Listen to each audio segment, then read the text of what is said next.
Hey everybody, it's Josh from KDM Tuners, and today we are going to film an engine assembly.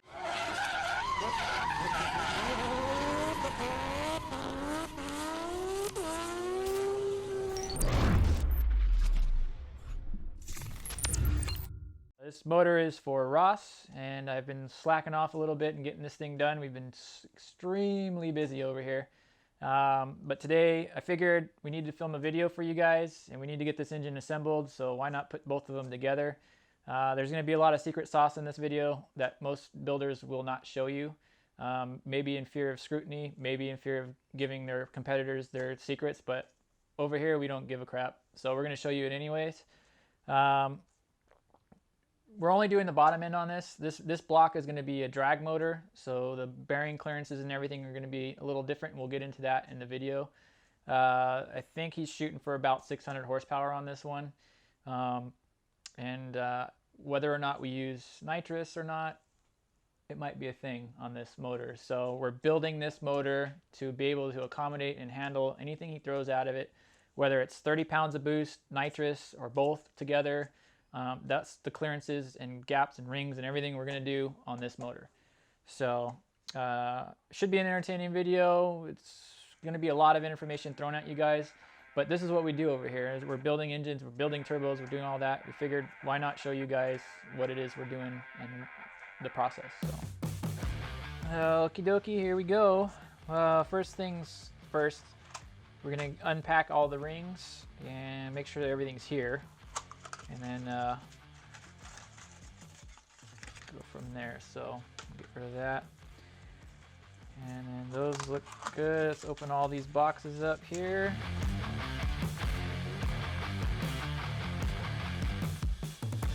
All right, so right off the bat, what we got here is they're going to be two oil rings. So you want an upper and lower oil ring here.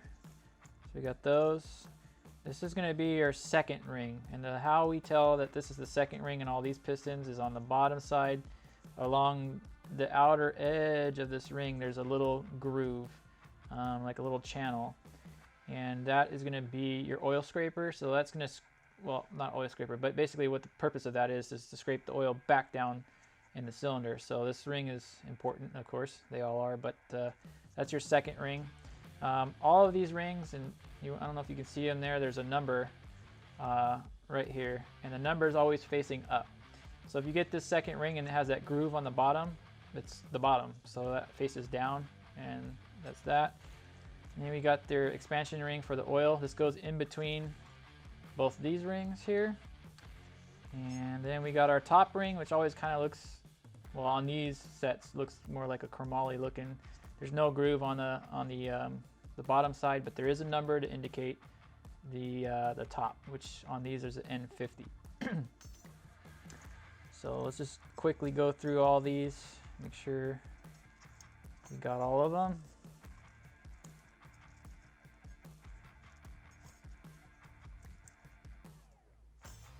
Yeah.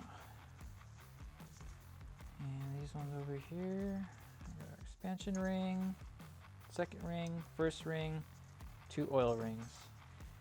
All right, now as we get going in this, what we're going to do is make notes of what all the ring measurements actually are here. All these rods and everything are not numbered or in order yet, so we'll get to that later. But once we get these ring sets, we're going to measure each ring set in the bore that it's going in. I don't think it really matters too much on some engines, but that's what I like to do. So for instance, this will be our number 1 ring set, number 2 ring set, 3, 4. And then after we measure them and cut them, they're staying with that cylinder. We're not moving them around anywhere. That's where they live. So, and then same thing, we'll have the pistons numbered, rods will be numbered. Everything will be numbered where they go as we measure everything. So, so let's jump over to the block and just get these measurements going, so we can show you that. So we need to measure these rings out, check the gaps, the end gaps. So let's go over there, check it out. All right, here we are at the block. We're just gonna run through this. We'll do the first rings measure, second rings measure. We're just gonna write down the gaps that we have now, and then we'll go from there. So let's just go ahead and do that now. What we're gonna do is find the end so we know that which is the top. We're doing all the top rings. So what I'm gonna do to make this quick is we're gonna put the top ring on each cylinder. And we just kind of squeeze them in like that. This is the bottom, there's the top.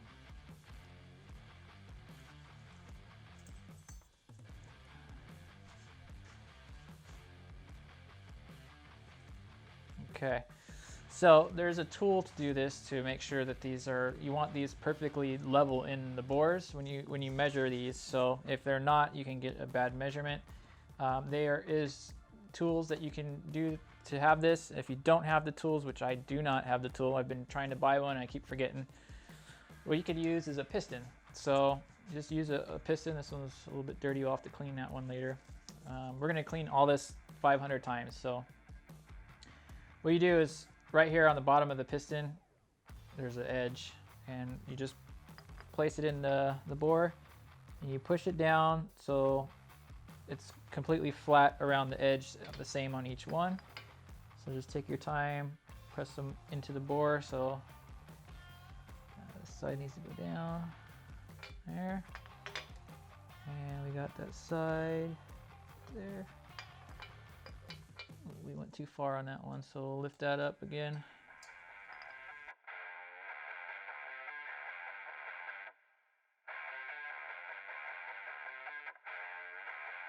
All right, so next up, we're gonna go ahead and run through each of the gaps and see with a feeler gauge in there and see what the gaps are. So right off the bat, number one is a little bit tight. We're using a 10 here. It's a little tight. That's 10, definitely 10. So these are all at 10. And this one, a little bit tight on 10. So this is like almost a 9. So we'll say 9 on that one.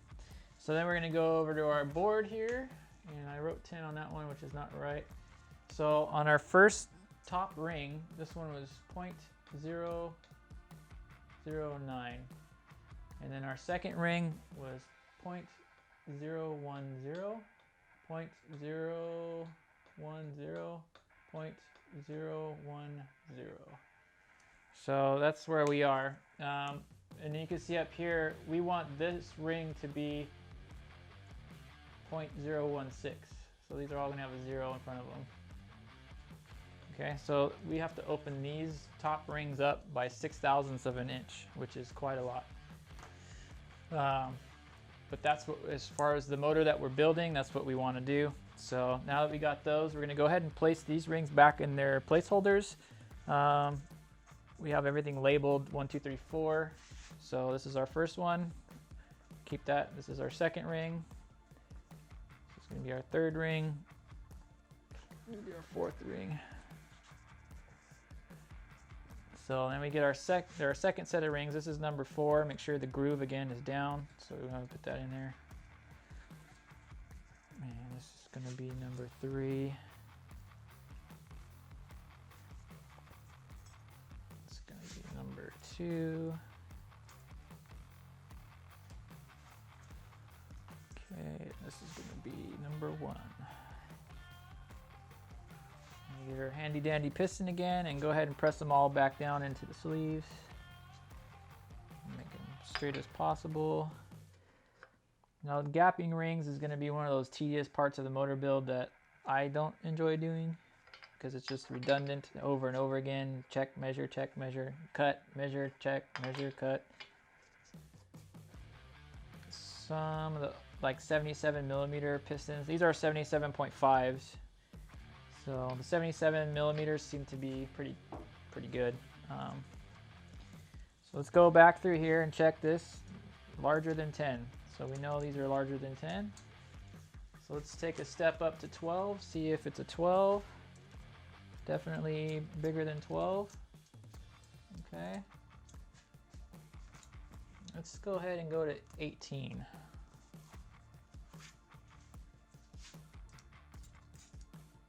Nope. That one's almost 18. That one is 18.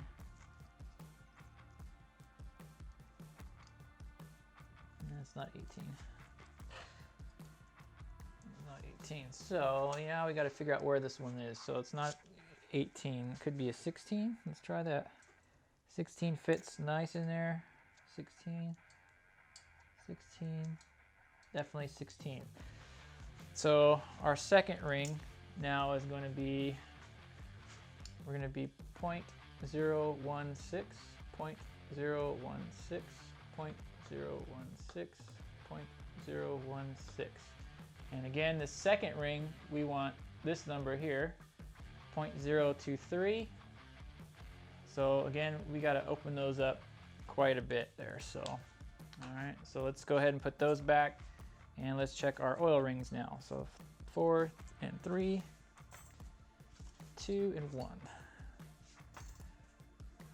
So the oil rings, what we're going to do on these is go cylinder to cylinder because there's 2 rings per cylinder. We're going to measure each one by itself. Same method as we've done on all the other ones. We just press it into the bore with the piston. And we want these to be at least a 15. So I'll tell you right now, that is 15. So that is a blessing because these are not fun to cut. The oil rings can be like any size pretty much as long as it's bigger than 15. I see guys run them all the way up to 30. Just depends. But the minimum is 15. So we're good here. So number 4 on this, on our oil ring, is 0.015. Exactly where we want that one. Okay, let's put those back to number 4. Hop over to number 3 and test this again. Now on these, there's no up and down markings on them. They're just, it doesn't matter. Okay. So let's see, did we get 15 on this one? Boom, that one's 15.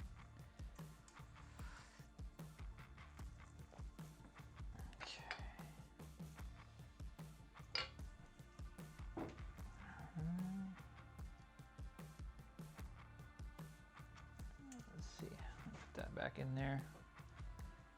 It might be not 15.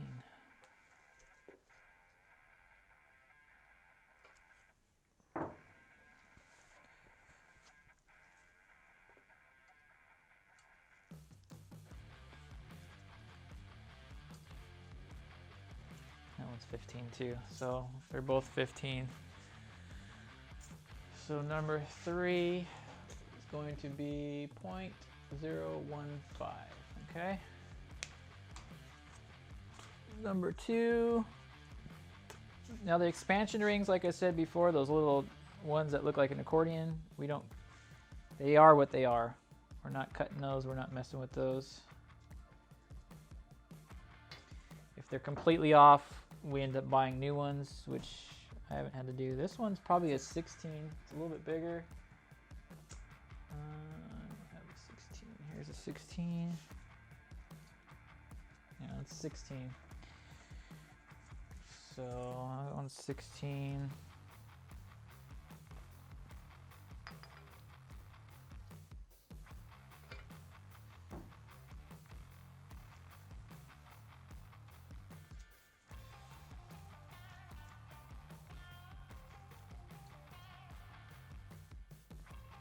Call that 16 as well.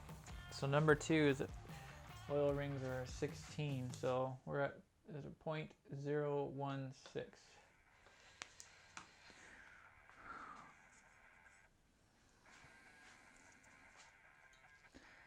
Now the oil rings, the most important rings are the top 2. So those are the ones we want to make sure everyone's exactly the same across the board. These ones, if one's a 16 and one's a 15, it's not the end of the world. In fact, you probably would not see any change in power or anything at all from that. So this one's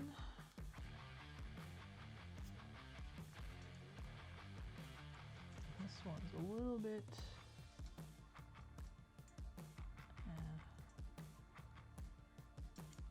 It's pretty close, but let me put that back in the bore again and try again here.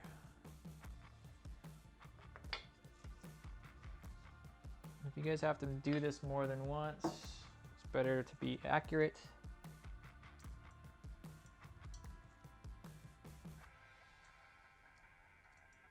That one's a 15.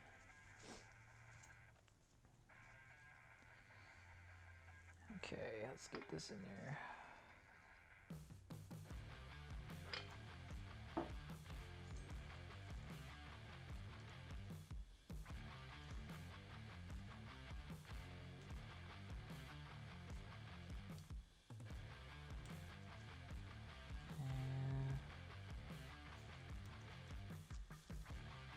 Try that again. These ones seem to be a little bit tighter.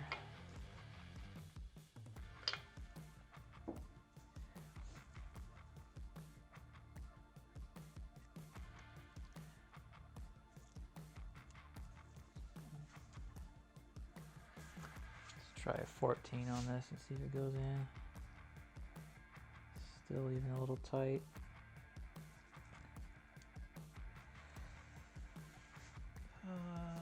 There's a 12. These don't come in a size 13, so we'll try a 12. 12 goes in there. It's probably a 13 on this ring. So let's check this other one again just to make sure we're getting the same reading.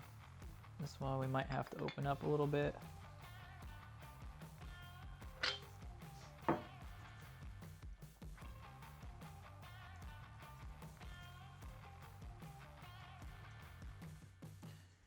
That one fits good. So 14. That's a 15. So this ring is a 15, but this other one here, we'll check again. For some reason, it was a little bit tighter.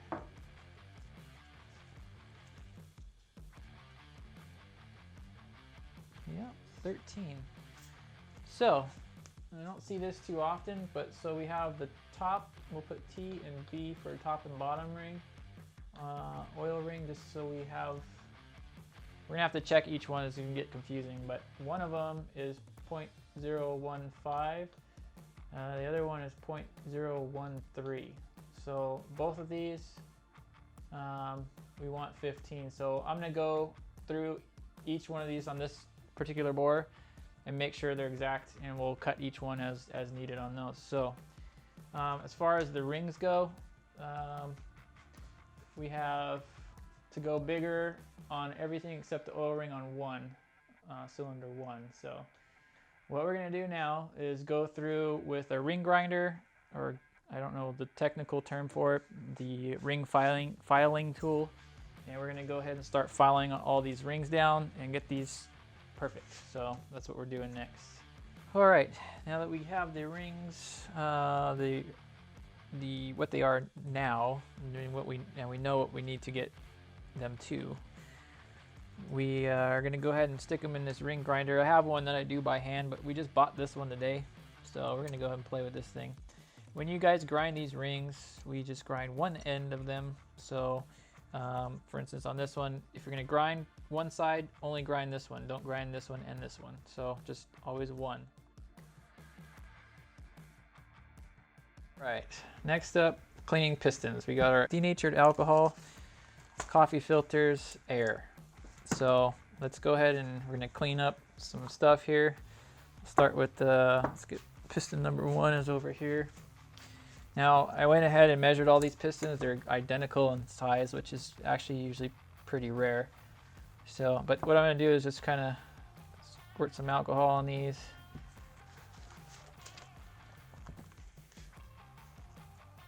Okay. Let's go ahead and give them a nice little wipe down. Get all the oils and weird stuff off. Okay. Just clean these up. Clean the grooves, clean there, clean the insides. Just kind of get everywhere. You can actually fold this down and get in the ring grooves here. Okay, and then we'll get in this groove. And we're gonna get in this groove.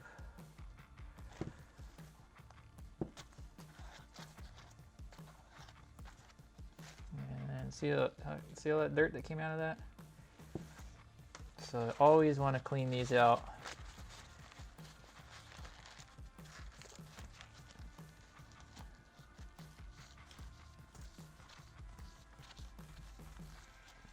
See that? So now we got that cleaned up. We'll give her some air to get make sure all the shit's out of it.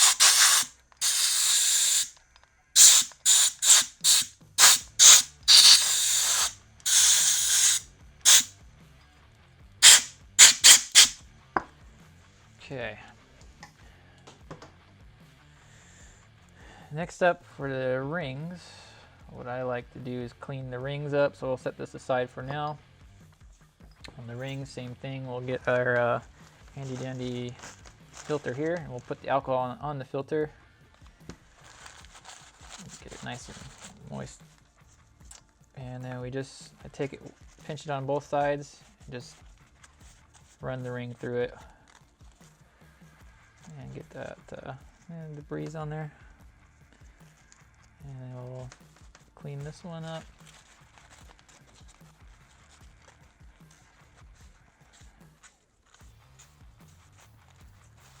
Make sure you get all the stuff off. See, all that came off those two rings.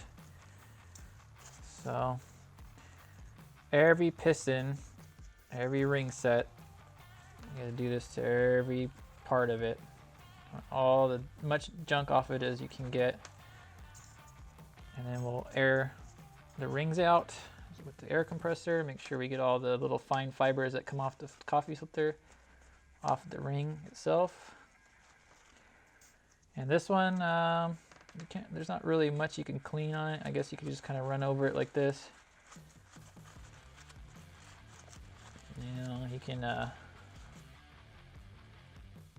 run some alcohol over it. Just try to get all that stuff off of it. But it's not much you can do on these. So, and then we just take some air.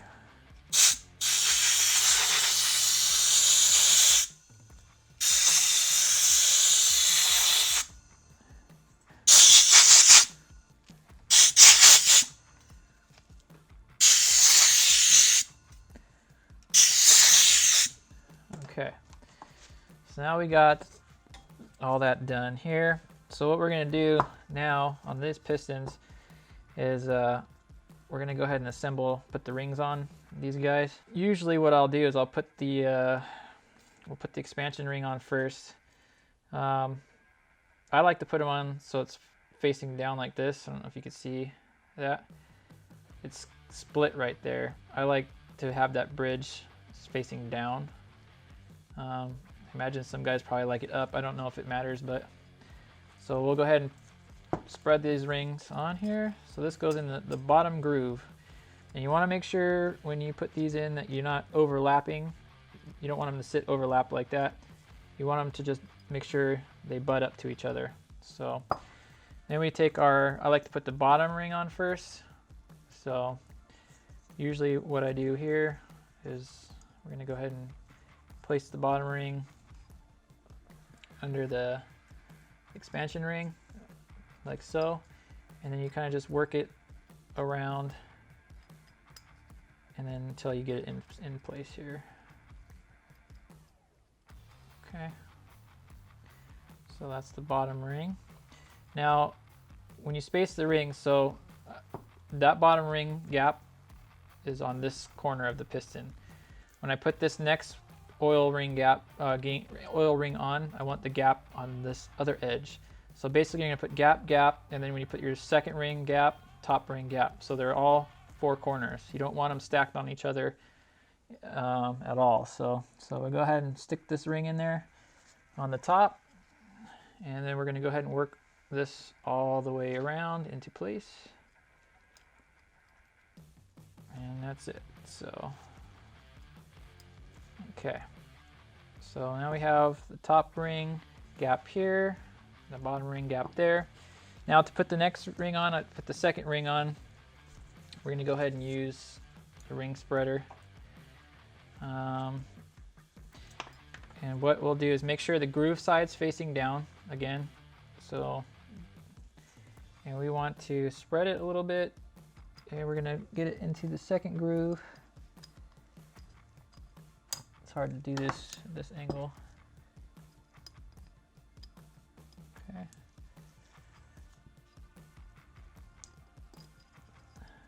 All right, so we have that gap up here. So the next gap, or the next ring, we're gonna go ahead and put in there. The numbers facing up, there's a little indicator, that's the up mark. And we're gonna go ahead and place this in its spot like that. So that is an assembled piston with the piston rings already in there.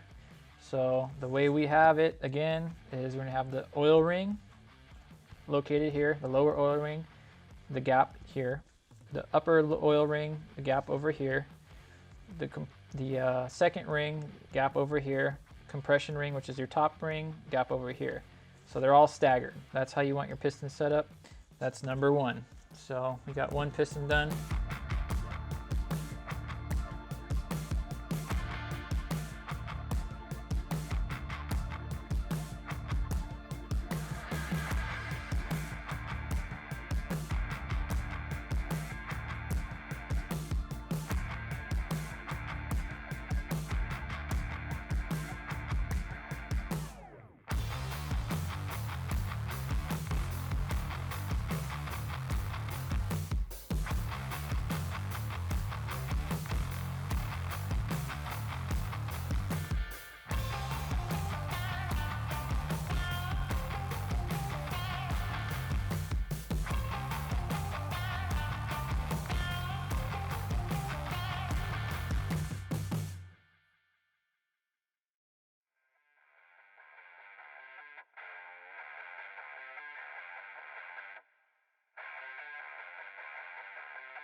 We'll have to adjust these a couple times before they go in, but there's our piston setup for now.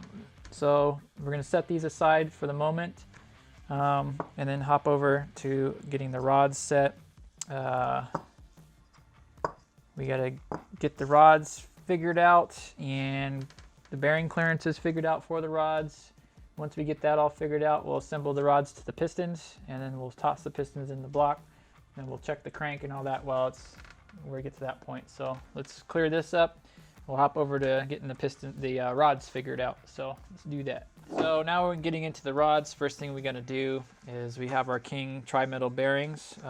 We custom make every one of these sets of bearings for each car. So I'll go ahead and slice this open.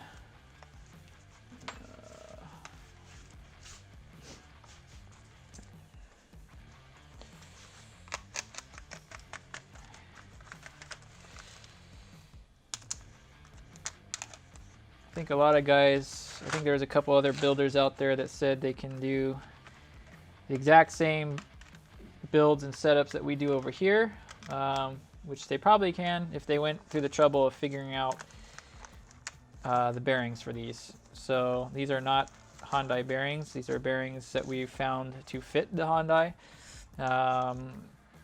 The thing we have to do to make these fit is to take the tang off the bearing completely to make these work. So there's a lot of effort to find these, but anyways, so what we're going to do is go ahead and go through all these and go ahead and detang all of our bearings here. So we'll put our rack here, we'll go through these one at a time. It's a two-step process. We're going to grind down a lot of it with this grinding wheel, and then we're going to go through with a 60 grit to get it cleaned up, and then we might hit it with a 240 just to smooth it out. 60 is probably good enough, but we'll see how it goes. So one thing you don't want to do is get your fingerprints inside the face of the bearing. So while I do this, I'm going to be wearing the blue gloves. Just be careful if you guys ever do that. Another reason why we use this grinding wheel rather than using the Dremel right off the bat is heat. We don't want to overheat the bearing or heat cycle the bearing or do anything to the bearing with heat. So we want to get as much materials off as we can before the bearing gets hot. So wearing these gloves, you're not going to melt into your hands because it's not going to get that hot.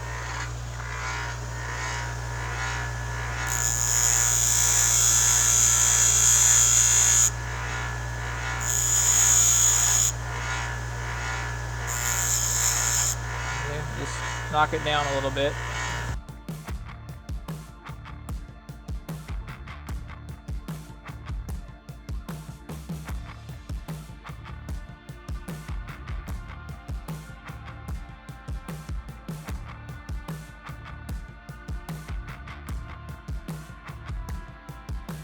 Okay, next step, let's take it even further. So, got that tang there.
Yeah, that's a detang bearing right there. And we just keep moving.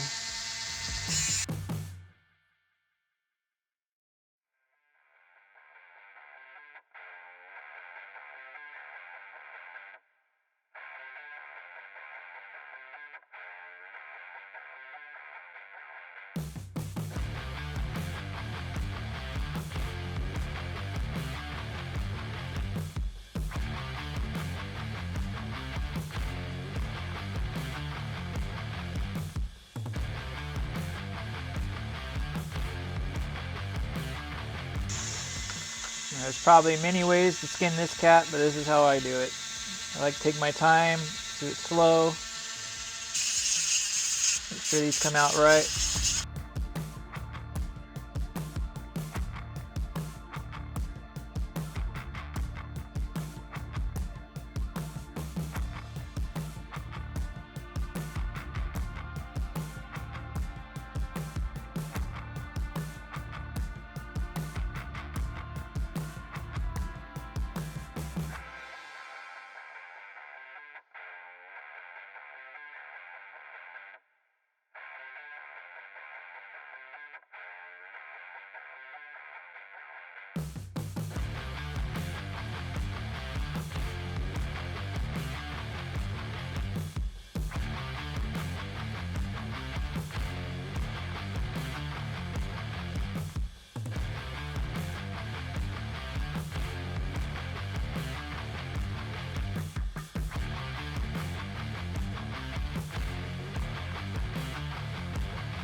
Okay, and then while we got these out,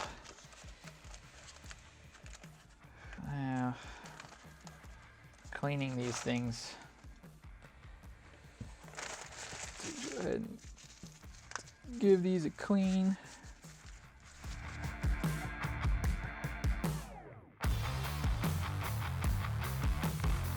The backs of these, just make sure all the dirt and grease and everything's off.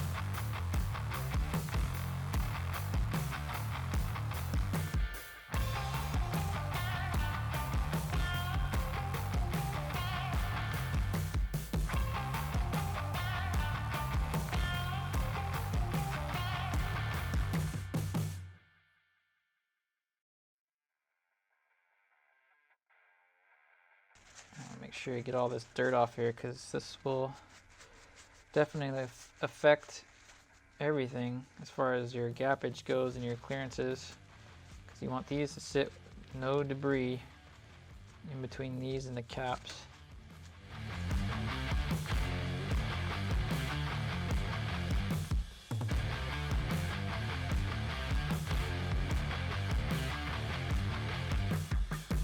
We'll have to do the same thing to the main bearings on this engine, so we'll be back to doing this again, but let's get the rods out here. All right, so we got our rods. These are all kind of torqued down, so what we're going to end up doing here, we're going to stick these in the rod vise and we're going to untorque them first. We'll untorque all of them, and we're going to separate the caps. We're going to place the bearings into, well, actually, we'll probably check the stretch on one of these bolts. So let's just walk through the process. I'll just think it through as we're going on how we want to do this. So let's just set these up on the vise, get these cracked open, we'll put the bearings in, we'll find the stretch, and go from there. So let's just focus on the vise for now, and let's get to that part. Okay, now we're here at the vise. I have the rod in the vise. This one came back to me loose already. Makes our job a little bit easier. So a couple things we have to do. One, we need to check the stretch of the bolts. So the way I like to do this is put one in the vise, okay? And then on your list, when you get your rods from Molnar or wherever you get them from, they'll usually give you a spec sheet. This one, so we're using a 3/8 inch bolt by 1.5 under the under head length. So basically I mean, if you're building a motor, you probably know this, but I'll go over it anyways. So your under head length is going to be measured from under the head to the end of the bolt. It's 1.5 inches. So we're a 3/8, 1.5 inch bolt. So we go to our sheet here, and it's going to tell us that we want the recommended stretch for these bolts is going to be 55 to 59. They estimate that the torque of these is going to be 25 foot-pounds and another additional 55 degrees. If you really wanted to, if you're building this, it's your own motor, everything, you could probably just run through these bolts right here and just torque them all down to 25 foot-pounds at 55 and add 55 degrees. and be fine. You'll probably never have a problem with these. But because we're KDM tuners and we like to do things over the top, we do everything by stretch. We don't care what the torque rating is. So what we do is we're going to find the stretch of the bolt, and the way that we do that is we're going to go ahead and place the bolts in here with the proper lube, and then we're going to torque them down to a certain spec. So from my experience with Molnar rods on these particular ones, we're going to be right around 60 to 65 foot-pounds to achieve 55 to 59 stretch. So what I'm going to go ahead and do is we'll to kill two birds at once with one stone again, is we're going to go ahead and open the rod up. We're going to put the bearings in the rod. We're going to close the rod up. I'm going to take, before we put any pressure on these bolts, we're going to use our ARP bolt stretch indicator here, and we'll get the readings on each bolt. I'll show you that. And what we're going to do is we're going to torque them down. I'm going to start at 50 pounds. So we'll torque it down to 50 pounds, and we're going to stick our indicator on there and see where the stretch is. We're going to incrementally increase the torque on the bolts until we figure out what torque is going to get us to that stretch that we're looking for. And then we'll mark all that down and make notes, because each bolt might be different. So let's say this bolt might take 65 pounds, this one might only take 63 to achieve that stretch. So as long as it's in that 55 to 59 range, it's pretty good. From my experience, usually about 65 pounds on each one gets us there. So that's the process we're doing now. So I'm just going to go ahead and start running through this. We're using a rod vise here. If you guys use a rod vise, what you want to do is make sure when you put the rod in here, there's the seam. You don't want to just put the seam outside. You want it to be 50-50 on the seam when you do this. Like I said, for us, these are already loose. So we got lucky there. So we'll open this rod vise here. Now, these are tight on here. It's going to be kind of rough to pull it apart. So sometimes what I like to do is kind of put pressure on it, or hold it like this and just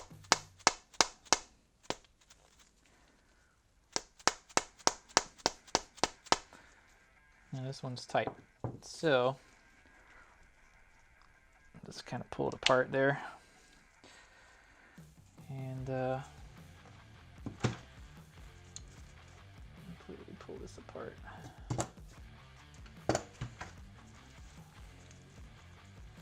Now these already have a mark on here.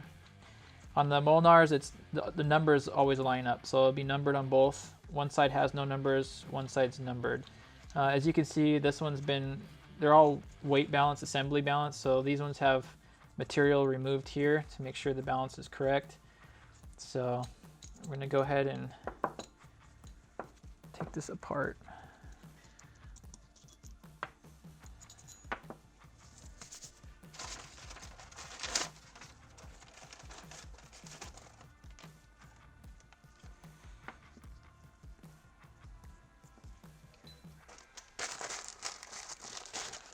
Again, when you're doing anything with motors, everything needs to be cleaned many times.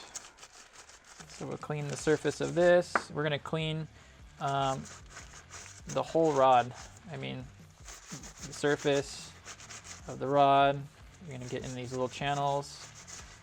We want to get all this area cleaned up. Make sure, see all that dirt? We don't want any of that getting into the engine. So we'll actually go in here, clean this out.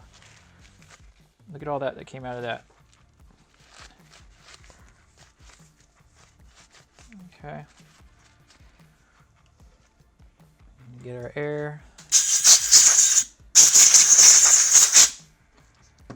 And I see a little bit more dirt right there.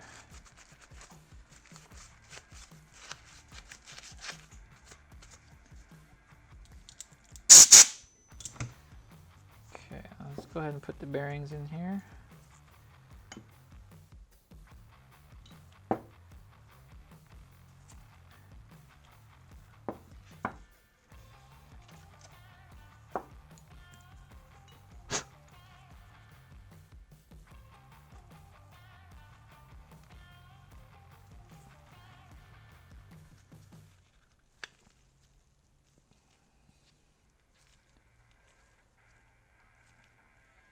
Okay, our secret bearing fit. Now, I'm going to address something right now it's kind of a goofy thing. The tangs on the bearings are only to locate the bearing or center the bearing inside the cap or in the rod or in any housing, basically. There's a misconception that the tang actually keeps the bearing from spinning or spinning a bearing. It has nothing to do with that. What keeps the bearing in place is the crush. So once this rod is back together and it's torqued down, the crush of the bearing right here in this space is what actually holds the bearing tight into it. So there's no way that the bearing is going to spin because the tang is missing. So it's one thing I always hear when we detang bearings is, I can't believe you're detanging the bearing. My engine builder says that the bearings are going to spin. Most engine builders already know that what I said is true. If you get an engine builder that's telling you otherwise, that's a little sketchy. So, but I guess it's kind of like one of those debates about the oil, but not really. I mean, you talk to ACL, you talk to King Bearing, they're going to tell you exactly what I just told you. So, Gardner's outside. So we're going to go ahead and put a mighty amount of lube on here.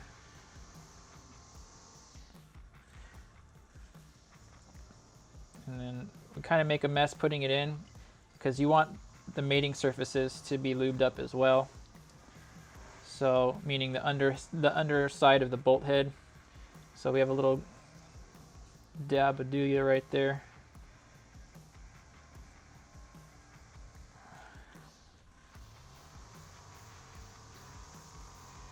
So we're just going to slide these on there.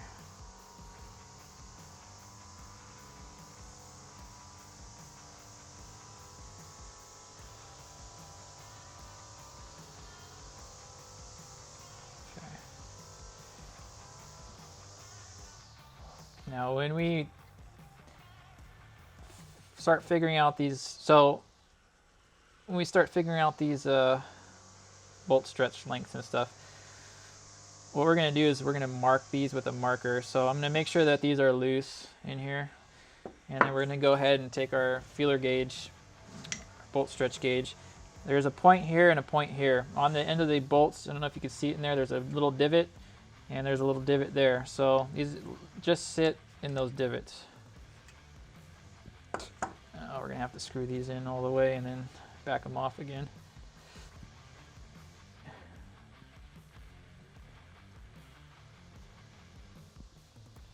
Let's go ahead and put this in the rod vise for now. And we're just going to give her a little snuggie.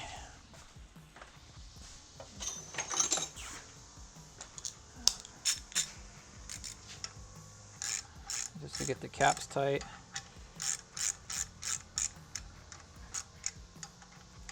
Okay, and then we'll back this off again. Just a little bit of a turn there. Okay, now let's get our bolt stretch figured out. So that's on there. And what we want to do is zero this out so we know this is that one. And then we're going to go ahead and swap to the other side and see if this is the same. See how it's different? So what you got to do is mark an A bolt and a B bolt. So we know, so what we'll do is this one here is our zeroed out bolt, right? So we'll go ahead and mark this as our A bolt. So what I'll do, get a Sharpie, and we're gonna make a little line here. That's my A bolt. So that's gonna be my B bolt. Now the way I do it is my A bolt's always set here. So when I get to my B bolt, what I do is I'm gonna basically put this little black marker right on where it's at, and that will be my B bolt indicator. Sometimes I use this one, sometimes I don't. Some guys, some engine builders, if they're like really, I wouldn't say into it, but if you have a lot of money or you just have the means to buy the tools, if you buy two of these, one for each side, Makes your job a lot easier. These are like 120 bucks. I think they might even be more than that now. But one's enough. It'll get you by. So just know that your marked bolt is going to be your zeroed out mark. So anyways, we got this now. We're going to go ahead and put this in the vise, and then we're going to crank this vise down. We're going to go to 50 pounds, I think, and we're going to check the stretch. So go ahead and get our torque wrench. Now, torque wrenches, as long as you, it doesn't matter what brand it is, as long as you test it and trust it. I have Matco torque wrenches. I have all different ones from Harbor Freight, you name it. Harbor Freight ones I don't really trust too much, but they're not bad. You just have to check the torque all the time or get them calibrated. I bought this brown line deal, and this one, I mean, it was $100. It wasn't expensive. It's more on the cheap end of torque wrenches, but this thing is surprisingly accurate. So I've been using this one. The only thing I don't like, I kind of like the snap wrenches where you hit your torque mark and it kind of clicks. This one beeps, so it's a little bit weird to get used to. So anyways, with that said, just you're gonna get these snugged up. So you can go a little bit at a time, just to get them even. Okay, and then when you go to torque this down, you want to do one solid swoop until it hits 50.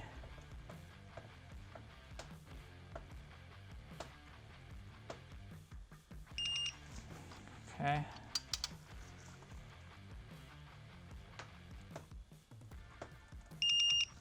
Okay. Now what we're going to do is take the rod out of the vise, and we're going to check to see where we are on our stretch. So right away, we are 1, 2, 3, 4, about 45. We need to be 55 over here in between these two lines here. So 55 to 59, this is not torqued enough.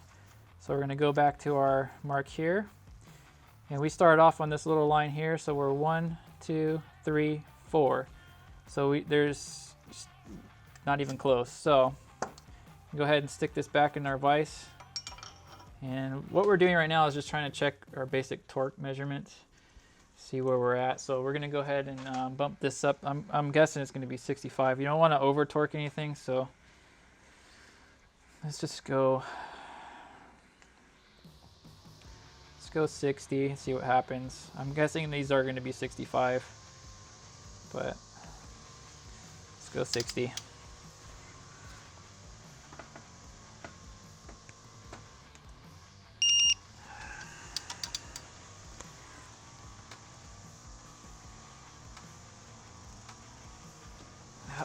Vice is moving. Got vice malfunction.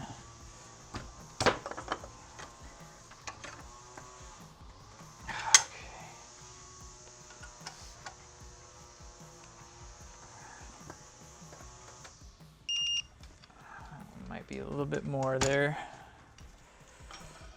Okay. Almost lost our mark there. So this is A.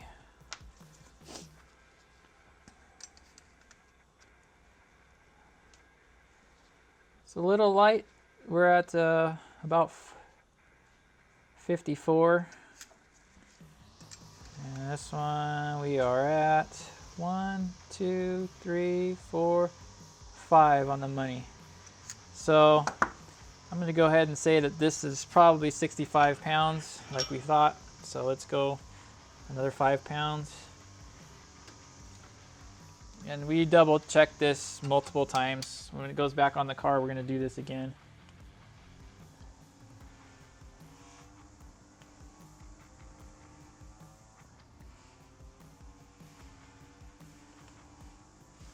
Key is to not overstretch them. Okay.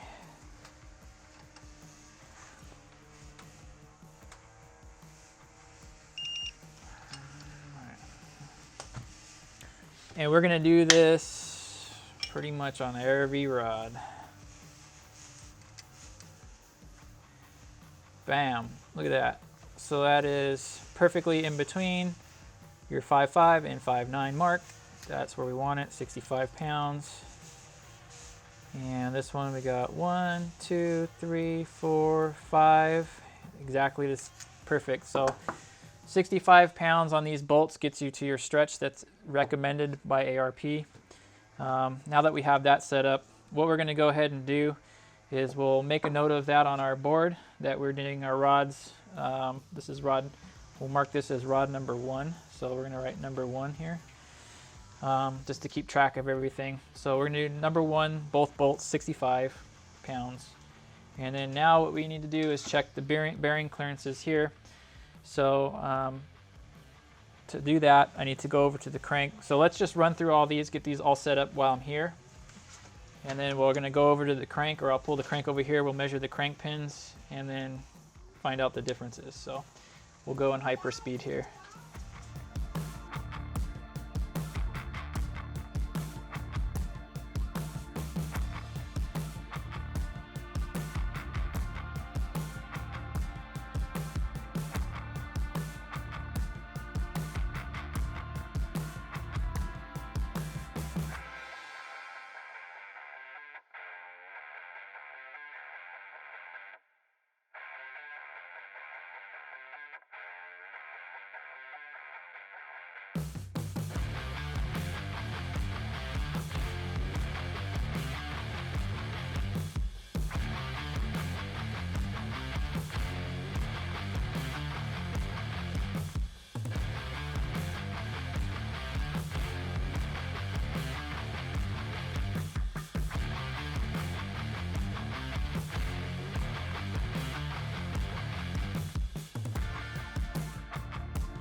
So we got the rods put together for now. at least close enough to get where we can check the clearances. We're going to go ahead and measure the pins, the rod pins here, and then we're going to get our bearing clearances. So let's get some of this stuff off. So what we do here is we get our micrometer. Make sure we get the right size one here. So we're going to try to get this as a 1 to 2 inch. So what we want to do is we're going to, yeah, we don't want to do that.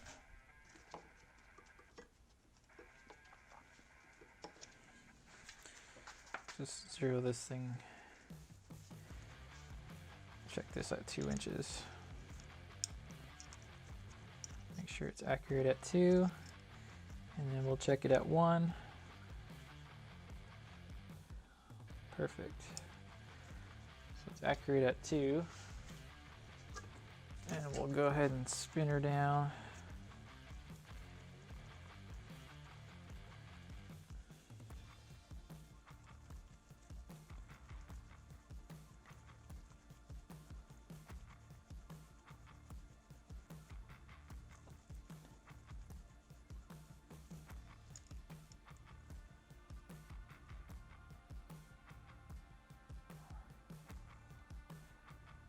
Perfect.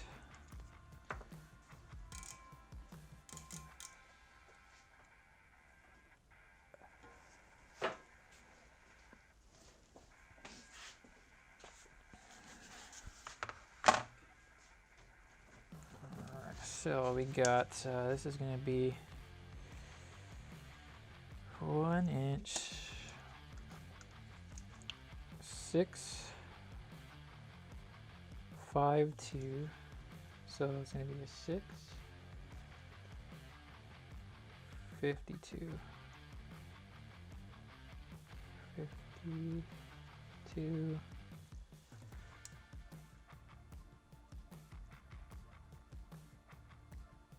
52.3. So that's number 1. Is that number 1? It's that one's number 5. Number 4. I'll measure that one too. See if it's the same measurement.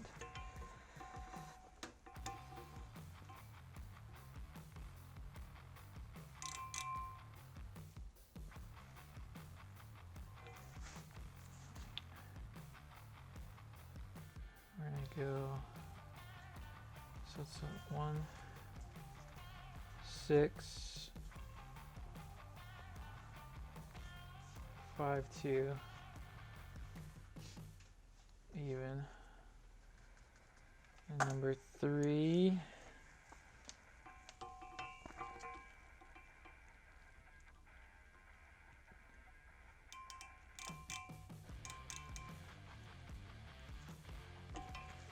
Be 1, 6, 5, 2 even. Okay, and then the last one.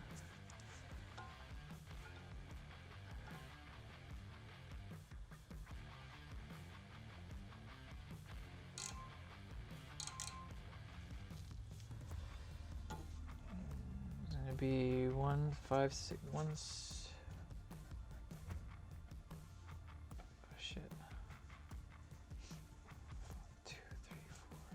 5, 4, 3. Oops, this is number 4, number 3, number 2, number 1, 1.65, 2. Okay, we got our pin sizes here. It looks like we're at a 1.652. So now we're gonna go and measure the inside of these guys by setting up our bore indicator for the bearings. And we're going to use this little guy here. It's already set up. And so now we just have to remove this vise for a minute. And we're going to place this guy in here. Make this a little easier for us to work. And we're going to zero this bad boy out. So let's do this.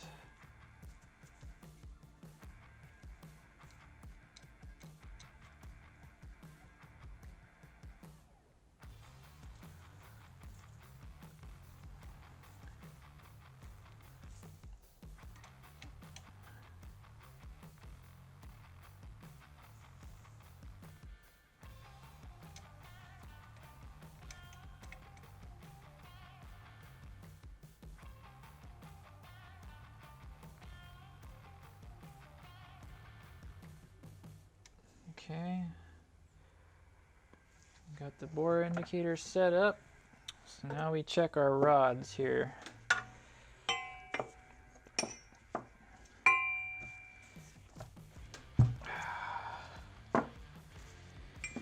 So what I like to do, just kind of get in there and see where we end up.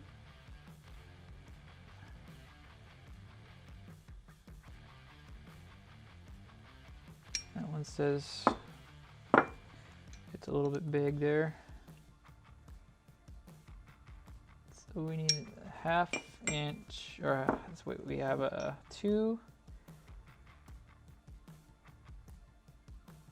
It's almost 25 thousandths. It's a little bit big on these bearings. So we need these to be 2. So what we're going to do here, now that we got those in there, we need these to be a little bit smaller of a bearing shell. We're going to double check the measurements, make sure we got everything right, because it's pretty close. So what I like to do is we'll just do another measurement using a different tool and kind of just toggle between the two of them to make sure we got the right measurements. So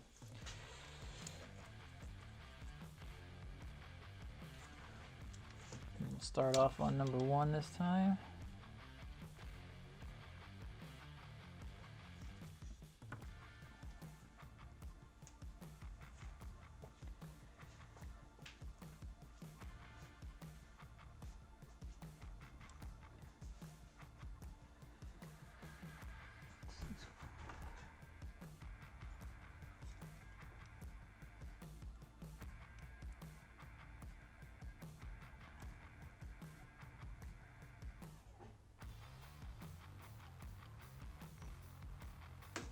Six, 2, 5.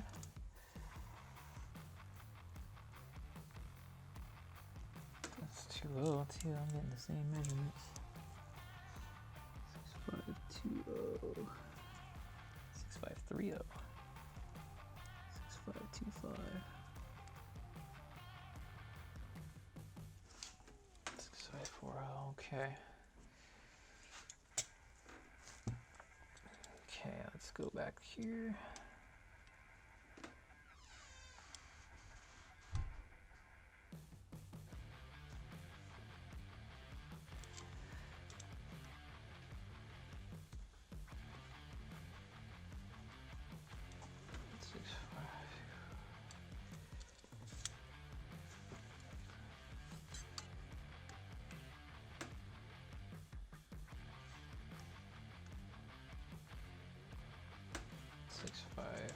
So measurement's not very accurate, so let's go back, redouble check all our measurements, make sure we got the same thing, because if we're off by just a little bit, it can make the biggest difference here.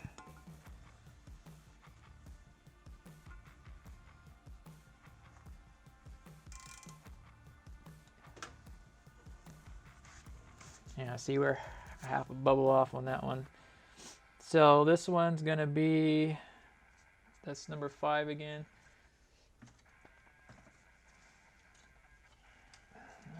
Number 5, we're gonna go 1, 6, 5, 2, 5, 6. All right, we're double checking all of our measurements, make sure we got the right ones, because we're a little bit slightly off on what we want. We just want to make sure our measurements were correct. This is going to be number 2, number 3. We got 1, 6, 5, 2,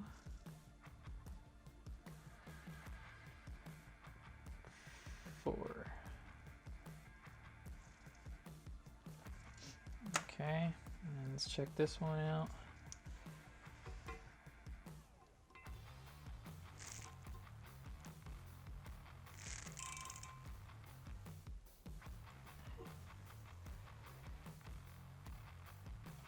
So this one's 1, 6, 5, 2, 4 again. Okay. So this clearance is going to be a little bit big, so we'll probably run a 50 weight oil on this. So this last one, 1, 6, 5, 2. Shit, that thing moved.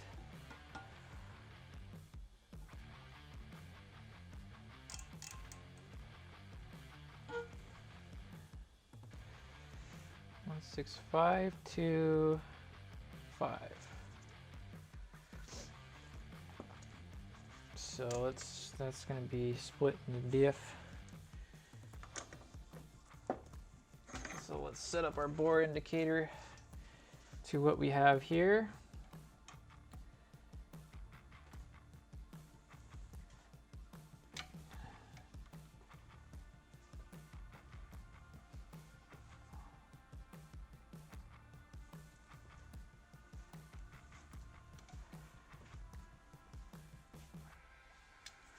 Okay, and what we'll do is go down the line again and check our bearings here.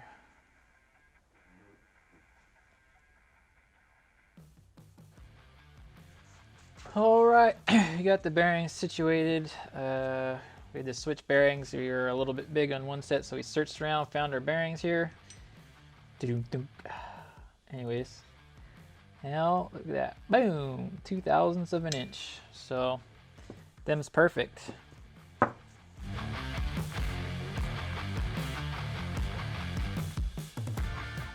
Okie dokie, we got the bearing clearances figured out and situated here. We got our torque specs for the rods. Everything on the rod section is done, part of the motor.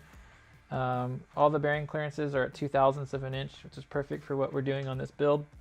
So the next step, we have the pistons built out already. Cleaned up. So what we're going to do is we're going to marry the rod to the piston and just set those aside, so that's done, and then we'll hop over to the crank and get the crank and the bearings situated in the block, and then it'll be just the final assembly and torque down of everything. So but for now, let's go ahead and marry these pistons and rods together. So we've already measured out all the pins and everything, so we're good there. So let's just start on number 4. So we're going to 2 of the wire deals here per piston. So these rods, so on certain rods you got to make sure that they're all facing the right direction. These are, it doesn't matter, they're made identical on either side, so you can set them however you want. So I like just to make sure all the names are all on one side, just for the hell of it. So we'll put the name to the number, if that makes sense. So what I like to do, first of all, is use a torque assembly lube. This Torco is what I normally use. If I run out of that, we'll use the Redline assembly lube, which works really well. So this is going to get a little bit messy, but what I like to do is we're going to drop a little bit of assembly lube right in the pinholes. And actually what I needed to do, forgot to show. Normally, I'll do it this way. Normally I put one wire in first, and what you can do is just dry run this in.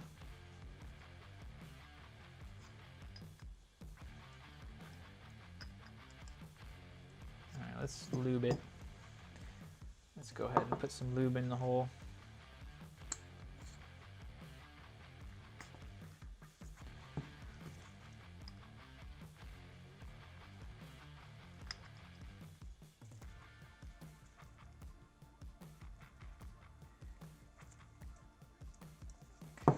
we're going to do is pop this pin in. This holds the pin in place. There's two different types of, there's a wire type is what we're using here. And then there's it's like a expansion washer. So when you put these in, you're going to want to hear like a little click. Let me go ahead and get a screwdriver real quick. And the reason why I put the pin in there is you don't want the wire to go too far down into the hole.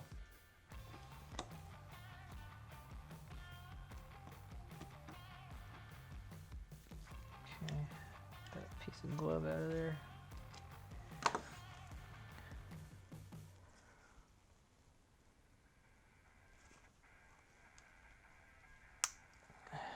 There we go. You hear the click in there, the wire is in its home there. So we'll go ahead and push this pin back out. Okay.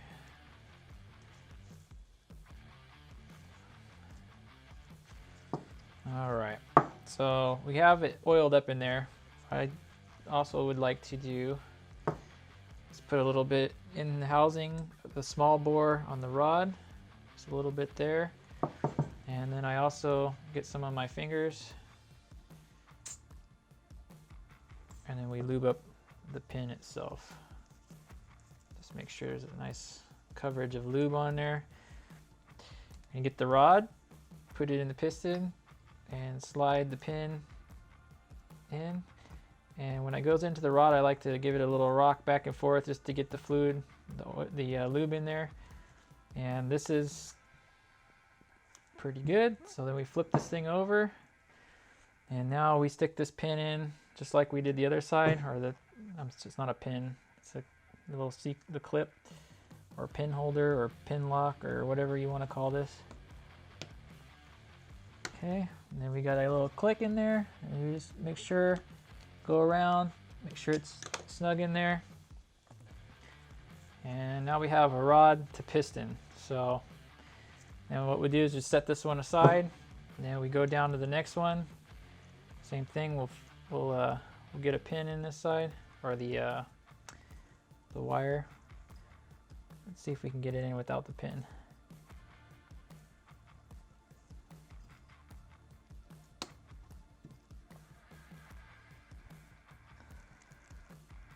Yeah, we'll get the pin back in this one, just like we did the other side there. We got it clipped in one way, clipped in the other. Looks good. And we get our lube. Drop a little bit in this side. Drop a little bit in this side. Get our number 3 rod. Give a little dot inside the rod. There. Take our pin. Put a nice little line of it on our pin. Get this lubed up. Now, I'm sure there's a million different ways to do this. Some people probably prefer to use an oil. I don't really know. I've just used assembly lube since day one, and it's worked out good. So, all right, got that. Put the pin back in.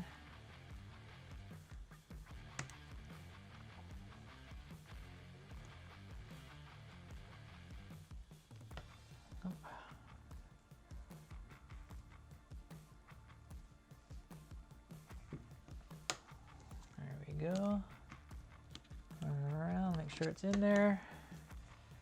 We got piston to rod number 3, 4. Now let's get to 2.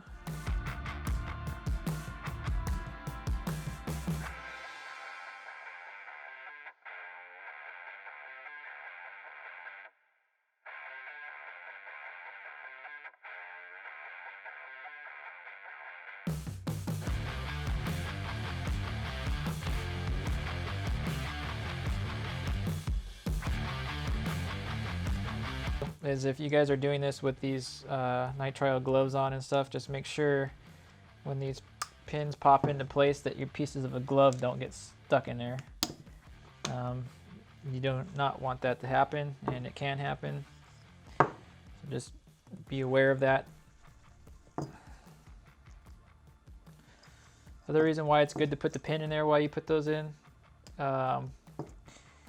is that way you don't scratch up the bore inside the piston where the pin sits from the wire scraping in there.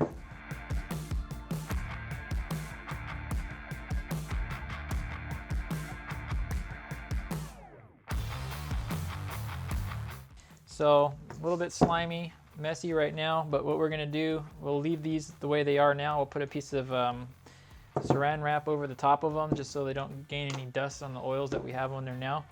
And then we'll let these sit here while we figure out the main caps. So we're gonna jump over to the mains on the block now, and then get the block and the crank situated with the main bearings and the clearances over there. So let's move on over to the block, and we're getting close to the end, guys and girls. All right, here we go. We're now going to get into the block here and get this crank in. I'm gonna go ahead and clean the bottom of these bores real quick while I can get my hand in there still. Just make sure all the debris is out. And then we'll fit the bearings in and get this thing buttoned up.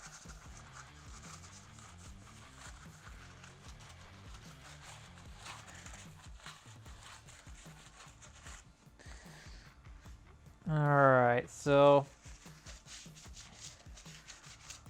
let's give everything a nice little wipe down here. Then we'll hit it with some air. Make sure all the surfaces are nice and clean, no debris.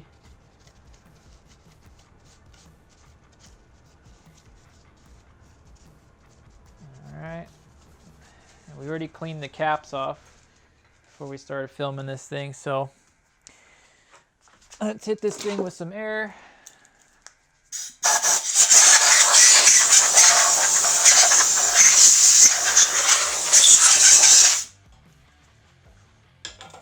All right, now it's time to drop some bearings in. We ended up having to go with the King bimetal bearings on this because of the size of the crank on this build. So I'm gonna fit these in here.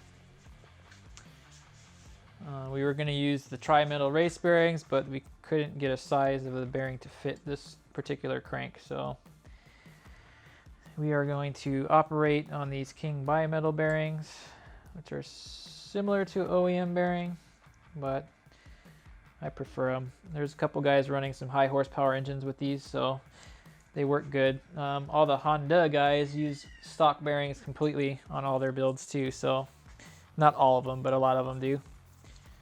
So we got that there, and I'm gonna go ahead and press in. This is number 1. Go ahead and press our bearings in here, and then we'll go ahead and place the cap there. And we got some lubricated. Put some oil on the threads here. Later when we do the final install, we'll dip those in some oil before we put them in. Okay. Well, we got the bearing in there.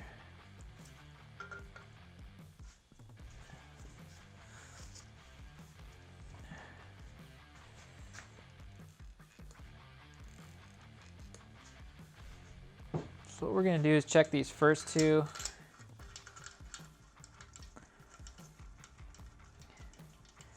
For clearance. And because we're using stock style bearings here, or I'm not stock style bearings, the OEM bolts here, we are going to go with the factory torque specs on these. And what they want you to do is use oil, not like an ARP lube or anything like that. And then we're going to go 15.9 pounds, and then we're going to go 90 degrees. So we'll show you how to do that, and then we'll check the clearances on these two, and then we'll work our way down to the next 3. So what we're going to do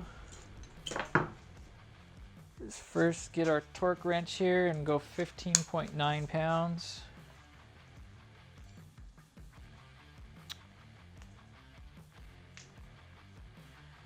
Let's go 15.5. That's all the torque wrench will go to. So we'll go ahead and 15.5.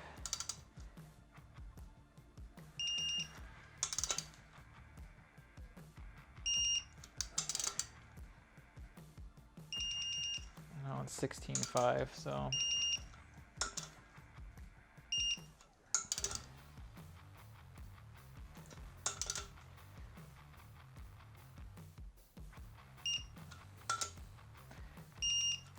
I can just go. Okay. And then what we'll do is get our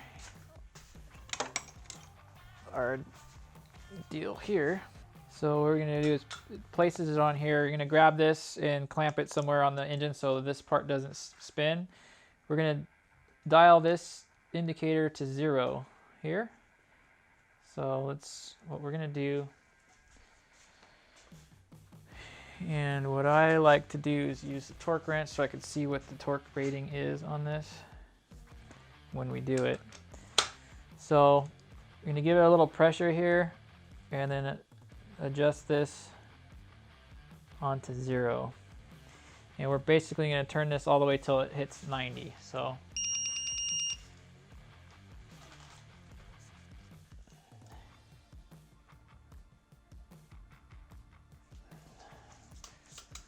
right, and then we go to the next one, get some pressure on it, and we're gonna dial this in at 0, spin this to 90.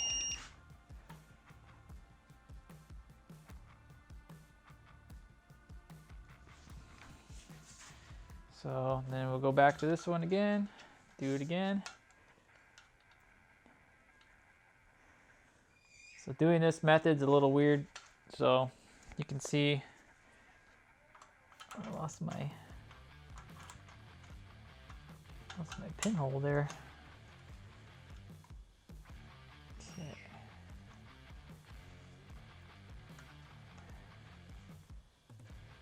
Okay, now we'll turn this to 90. And we'll do it again.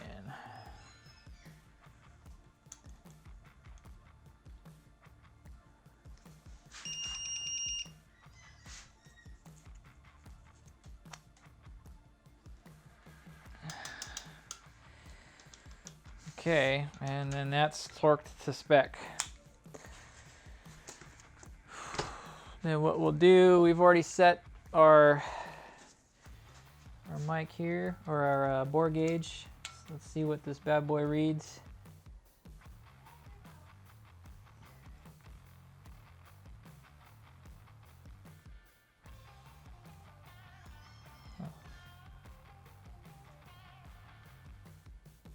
We're at 1.15. And this one.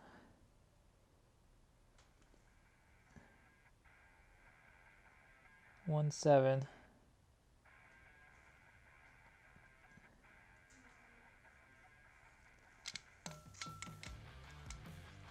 check this one again.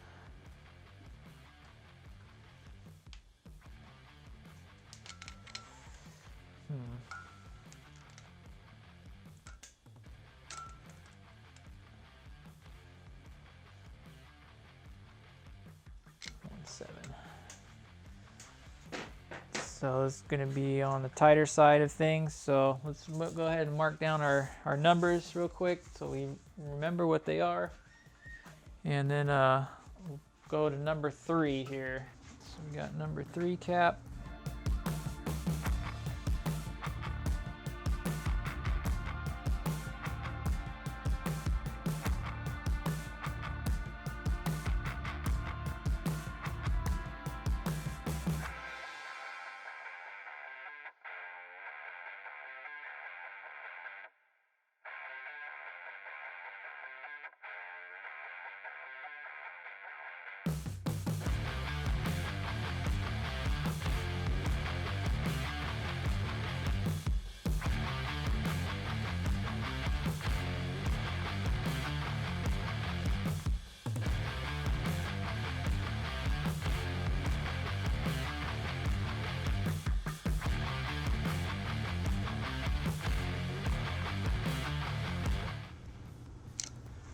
that one's almost 2/1000ths of an inch. That one's 175, but I did notice that they're not all torqued the same. That one's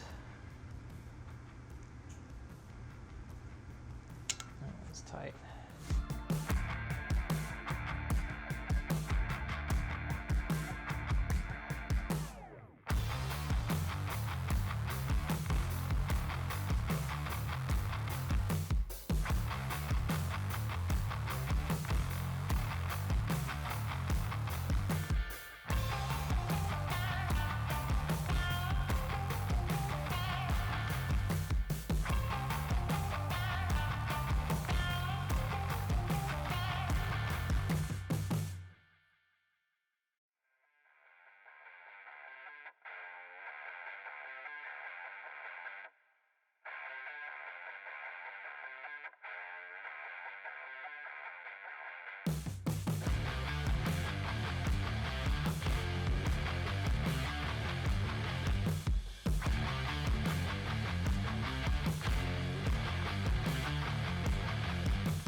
Okay, what we gotta do here is put the oil squirters in. I leave these all lubed up so we don't rust out.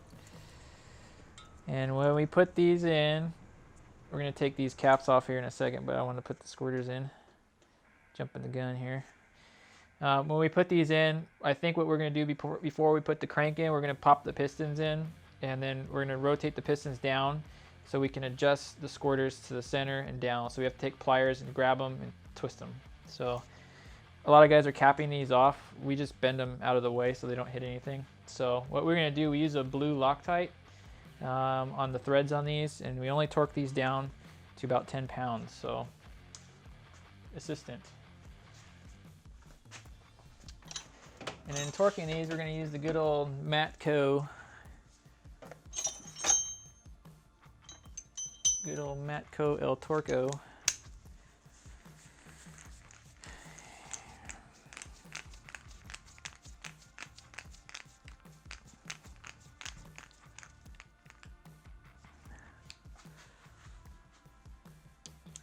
All right, so what we're gonna do, where did that bag go?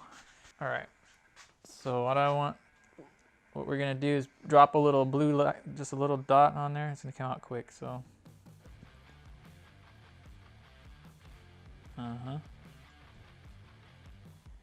Yep, there we go. And we're gonna go ahead and drop that in the hole and spin her down. Oh, we got the wrong size bit there. Please hold. Yeah, there it is.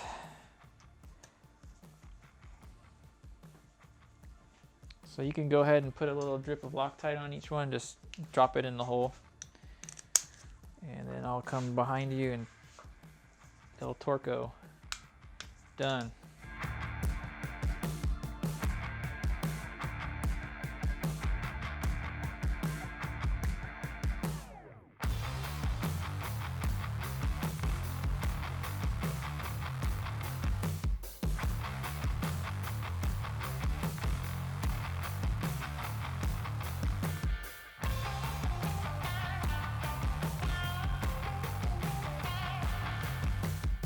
That blue Loctite will make sure that these do not fall out at any given time. I haven't had one ever fall out, thank God. Not sure if it would damage anything or just fall to the pan. I don't really know. Don't want to find out. All right, so we're going to remove the two caps and flip this bad boy over and get it ready to receive some pistons.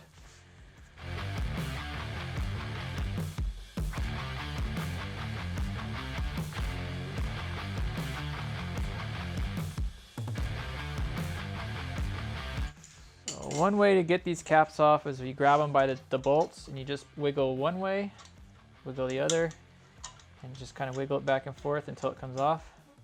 Lift straight up. There you go. So set these caps aside for the time being, and then we're going to go ahead and rotate this motor over.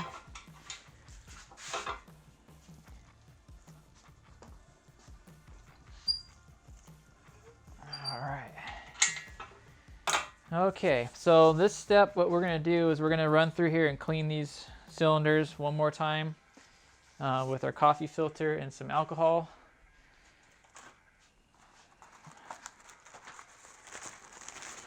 So, let's get a nice amount of alcohol on there and clean these out. Make sure we get a nice... Careful not to cut your knuckles on the tops. They're sharp. Just make sure we get it all nice and clean. Never can clean too much. And then we'll run across the tops here. Get all those off, and then there's in the little pinch in the O-ring grooves. I'm going to try to get some of the dirt out of there. There's always dirt that gets caked in there.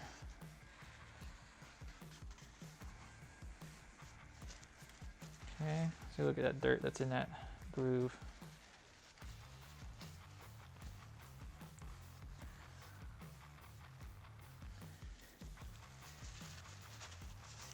Oh yeah, someone wanted a measurement of the grooves. Oh, yeah, it was John. I gotta get John a measurement of these grooves.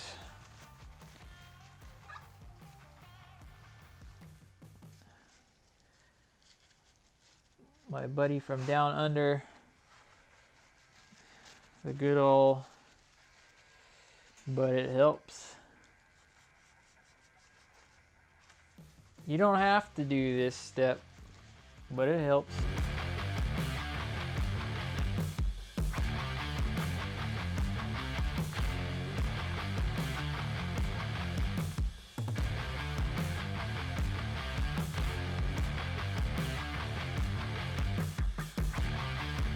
All right, what we do before we enter any pistons into the block at all is we're gonna get some oil onto our gloves, and we're gonna wipe the whole cylinder walls with oil all the way through. So, all right, oil.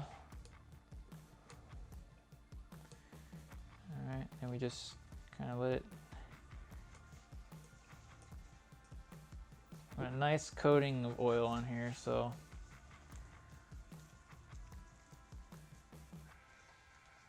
Try not to get too much up on the O-ring area, because then we just have to clean that out again. So just put some oil on your fingertips and smooth it around. Watch out for the oil squirters on the bottom. They hurt your fingers when you run into them.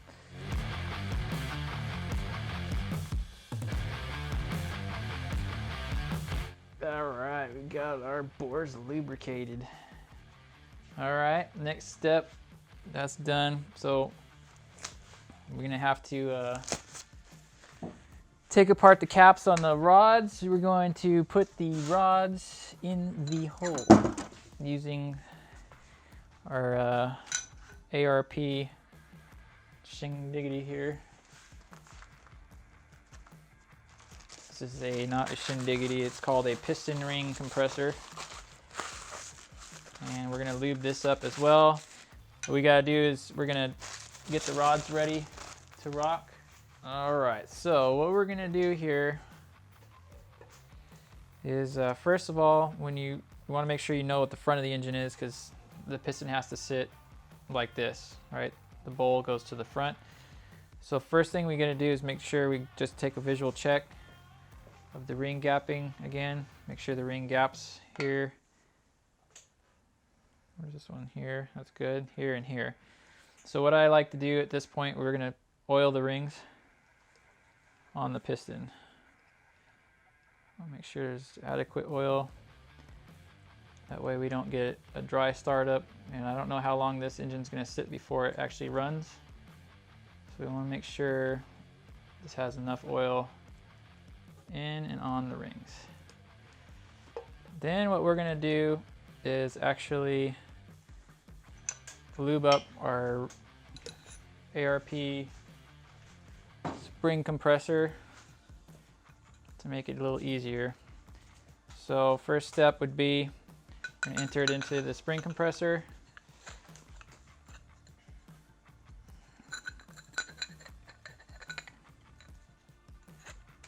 Okay. Make sure as you're doing this, everything is in the grooves.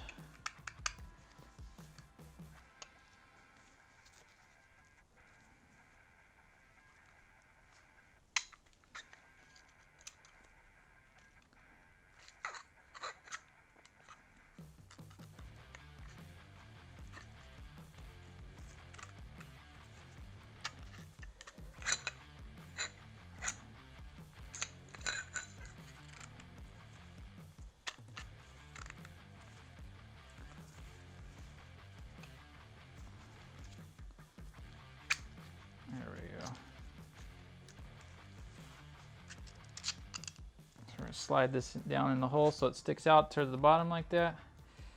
And when we put these in the cylinder, you don't want the rod to hit the cylinder, so you can use pieces of rubber hose or anything like that. I just set it in there nice and softly.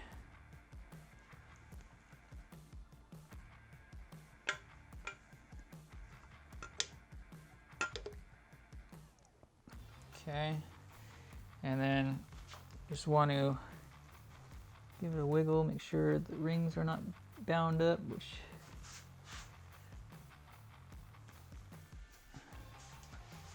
looks like this ring wants to bind in there for some reason.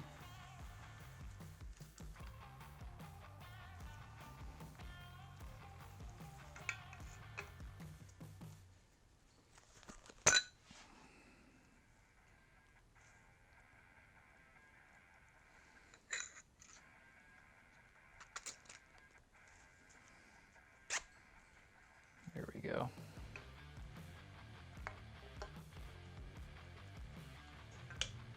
Okay. Take both thumbs and give it a nice solid push. That's it on there. And we hop over to number 2 and we'll clean all this off after. And number 2, same thing. I'm gonna go ahead and oil the rings on here. Just get enough nice adequate amount of oil.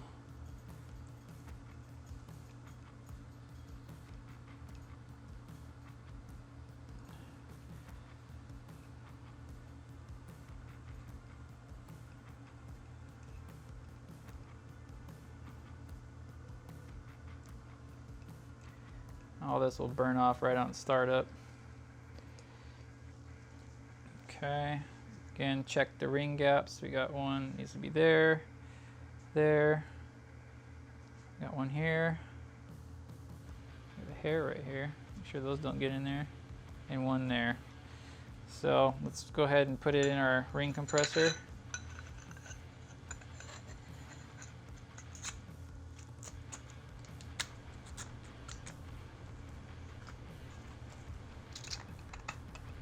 Okay, so we got it nice part way in.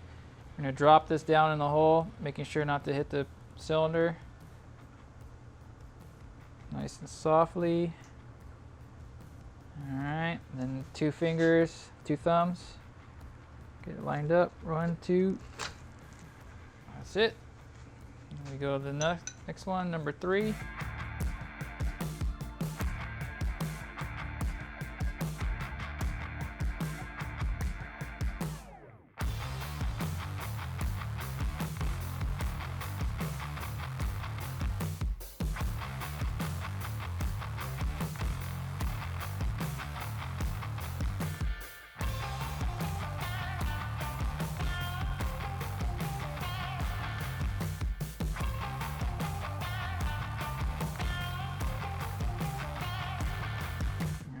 Lower it in the hole without touching the cylinders.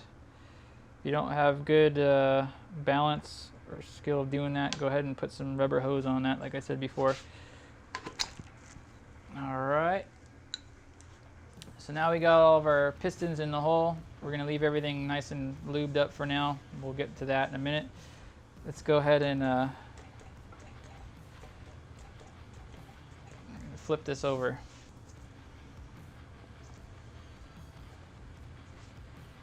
Looks like we might have gotten lucky with where the squirters are already. They're actually not even in the way. Yeah, we're okay. We don't even have to move them right now. So that's good news. So next step, what we're going to do is go ahead and drop the crank in. Let's push these down all the way to the openings. Oh. There you go. Okay. So at this point, we're going to go ahead and drop some of our assembly lube on the bearings surfaces for the crank. Now, some people again use oil. I use assembly lube for this. When you spin the crank with the assembly lube, it's going to be a little bit, it's not going to spin as smooth as it would if you used oil.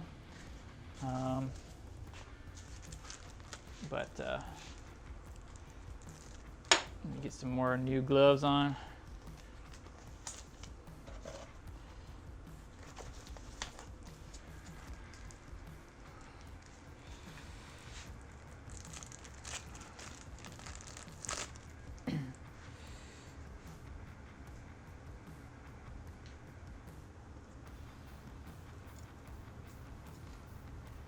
These are the thrust bushings or bearings.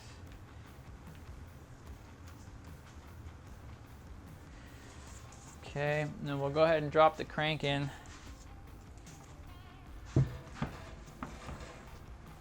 And be careful when you drop these in not to bang it on anything. So nice and smooth right in this spot. Okay. Next up, we're going to go ahead and put the caps on. So we got to get our assembly lube, drop some lube drops on here, and then we're going to go ahead and put the caps on. So actually what we're going to do, jump the gun, so we're going to get these on, get the oil out, and then we're going to lube the bolts again. And no matter how clean you are, there's always going to be some kind of contaminant that flies in here, whether it be a hair or whatever it could be. So always keep your eyes on the swivel to get that out if you see a hair, and then we'll also blast the rod caps before we put them on there.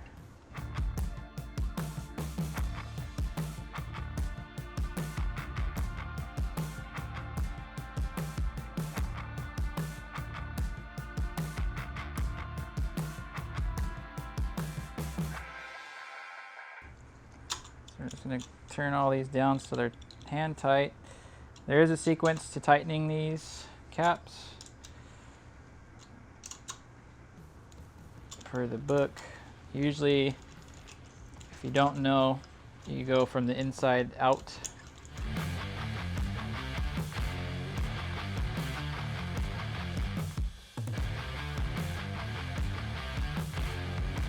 So we're gonna go our 15. We'll do 16.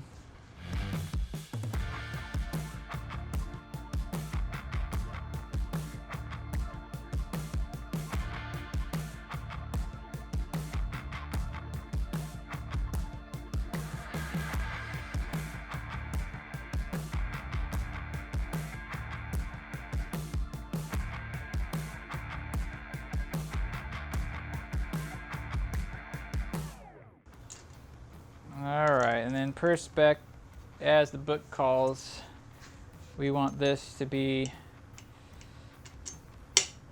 at 90. So we did our initial torques, it called for 15.9, we went 16.5, and then we're going to go 90 degrees. So we put the dial indicator, we're going to turn it all the way to 90. That's it. We're just going to go one by one.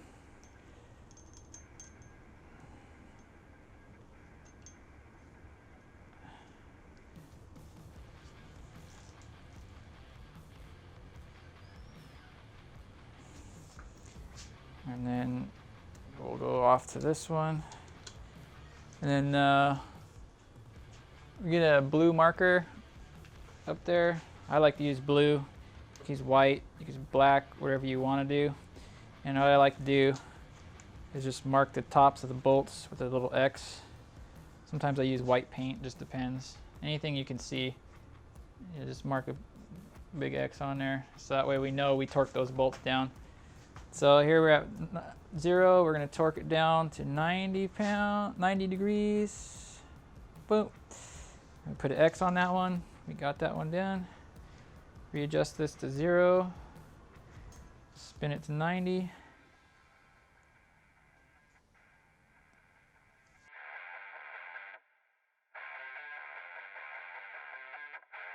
All right, so now we're gonna put the case back on here. I put the seals in. We're gonna put the rear seal on. What I like to do is take a little bit of sealant in 4 locations. You don't have to do this, but I like to do this as an extra precaution. Anytime you get a built motor thing going on here, you have higher crankcase pressures, and every little bit of protection you can do to prevent that helps.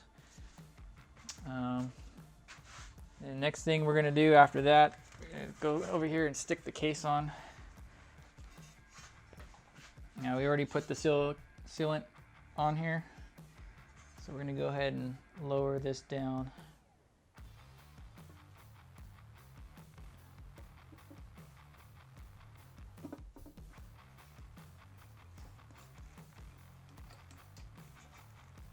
Alright, then we just drop all the bolts in. We got the 2 long ones that go up front. We got the 2 discolored ones that are stained from oil, go in the oil area. We got 2 medium-sized ones that go right here. And we have a bunch of short ones that go, there's a couple back here and a couple, and the rest are up over on this side. Now we torque these down to about 30 pounds, this is good. This is just the oil engine case. So you don't have to get crazy with it. And then one goes up underneath here.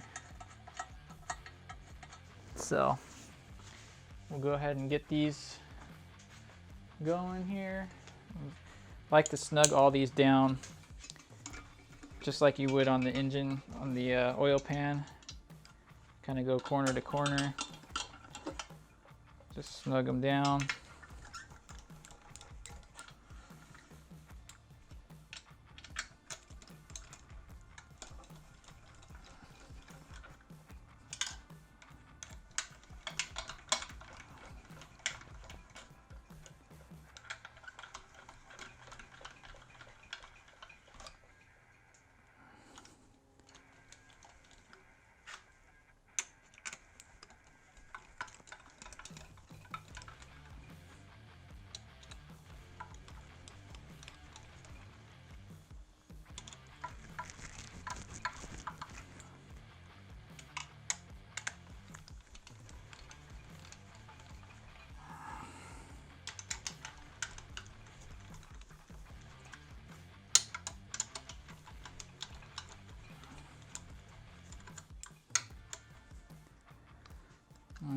right, now we'll go through and torque all these down. I'm going to use the Matco and give it 35 pounds.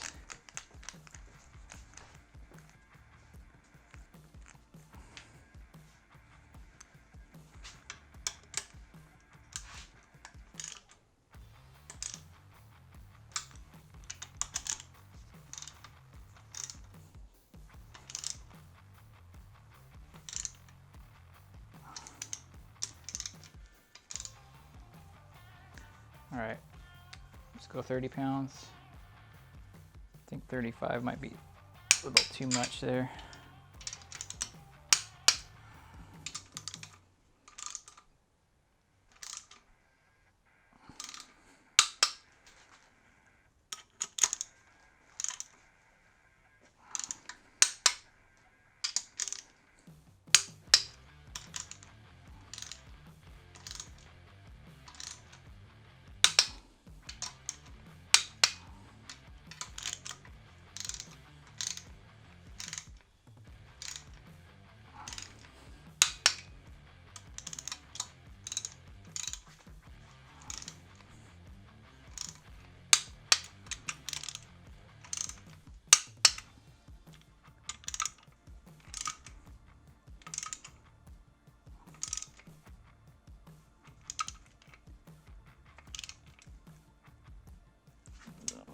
Go.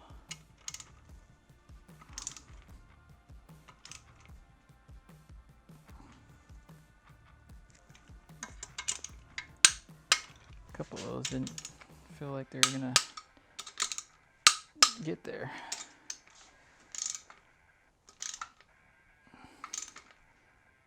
Yeah, it's just...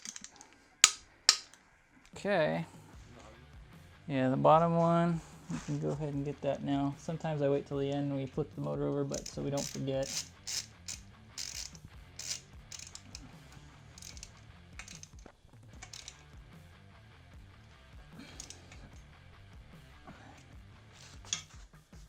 That's good there. Next up, we're almost done.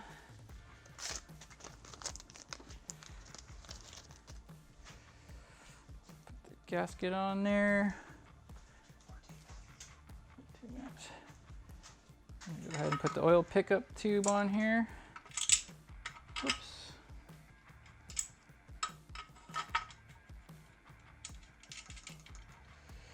Okie dokie, guys.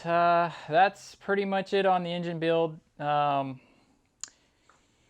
We figured out that it's very long and tedious to try to film the whole engine being built and the assembly of the bottom end. We tried to show you as much as we could of the whole thing, but in a nutshell, that's pretty much the assembly. There's a lot of stuff that you can scrutinize on that. There's a lot of things that some builders would do different. These are the things that I've found to work well for the builds that we've done so far. And the products that we use, everything that you see on here is, you know, we try to make it so it's no secret. If there's something that you want to know or hear, we want to tell you. So we try to be as transparent as we can on what we did with this build. And if you guys have any questions with that, just please shoot us a comment and let us know. Now, with the build, our final notes, and we transfer all this over to a document and then save each one for each build we do. Every build we do, we learn a little bit. So, and we always refer back to the notes from the last one, see what we did. We did a lot of that on this build. A lot of the bearings on this engine were all over the place, so we had to do a lot of stuff to get the bearings to be exact. But our final numbers that we came up with was all the rods. Rod bearings are all at 0.002 of an inch. The mains are all at 18. For a drag motor, it's a little bit on the tight side, I would say, in typical terms. I like to have them more up at the 2.0 or the 2.0. But 18, it's still a good number. So we'll see how this thing performs with that. This motor right here would also make a pretty damn good track, like time attack engine. So we'll play with the oils and see what we can get out of this one.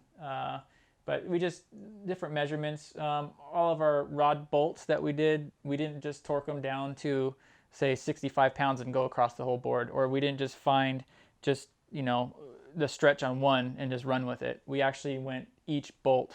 So each bolt of each rod, we went and found the stretch, and it tended to be a little bit different torque on each one to get the achieved stretch. And the achieved stretch that we got was, we nailed every one of them at 5.9. So we could go to 5.5 to 5.9, and that's the range that Molnar and ARP gave us. We went to the higher end of that at 5.9, so its bottom end is perfect there. The oil rings that you guys saw in the video, we started off super small, super tight. We filed them all down, and we ended up with a 16-24-15. This motor is probably good for some nitrous if you wanted to use some. Mostly this will probably just be big turbo, big boost. So probably like 30 pounds with a giant turbo. So it should see some good numbers. Bores were pretty across the board good.